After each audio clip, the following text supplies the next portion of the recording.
వార్తలు చూస్తున్నావా రోజు? చూస్తాను. ఏంటి ఏమి ఏమి ఎలా ఉంది? ఈ జగన్ వచ్చినప్పుడు మాకు బాగుంది.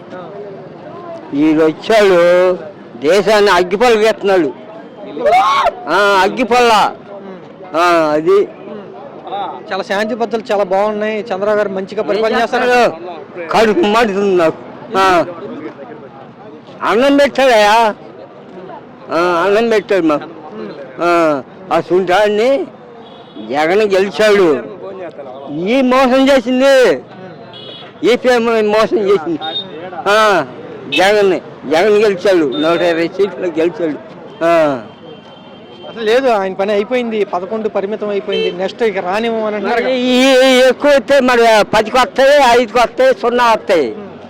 మరి 150 సీట్లు అప్పుడు అన్నీ ఉన్నాయిగా, మరి ఇప్పుడు ఎందుకు పడుతుందా?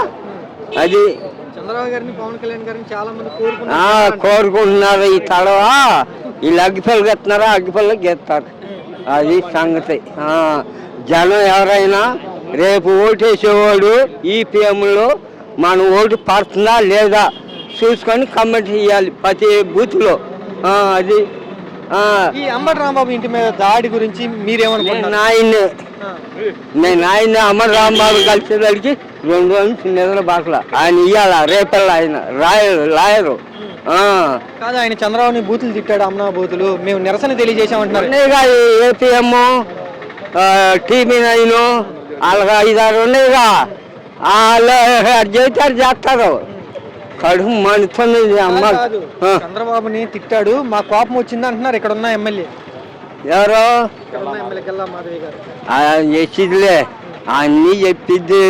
కడుపు మండుతుంది, ఆగాలి. మనం ఆగితే శాంతించాలి. మధ్యలో సంవత్సరంలో ఎలక్షన్లు వస్తాయి. ఏమో అంబటి రాంబాబుకి ఇప్పుడు కులం గుర్తుకొచ్చింది, ఆ కులాన్ని అడ్డం పెట్టుకుంటున్నాడు జగన్ అని అంటున్నారేంటి? జగన్ దేవుడయ్యా, మహాన్ దేవుడు ఆయన అనవసారి.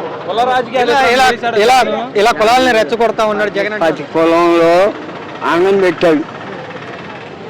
రంగా చంపింది ఆయనగా. ఇవన్నీ తెలుసా మా నాయులకి తెలీదు.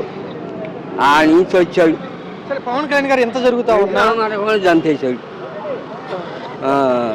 ఎంత జరుగుతా ఉన్నా పవన్ కళ్యాణ్ గారు ఏం మాట్లాడతలేదు, ఎందుకంటే డిప్యూటీ సీఎం ఇక అమ్ముడు పోయాడు. మరి అమ్ముడు పోయినా ఏం చేస్తాడు? రేపు నన్ను ఇప్పుడు నీ టీవీలో చేస్తున్నా కానీ చెబుతారు, రేపు నన్ను చదివింటారు.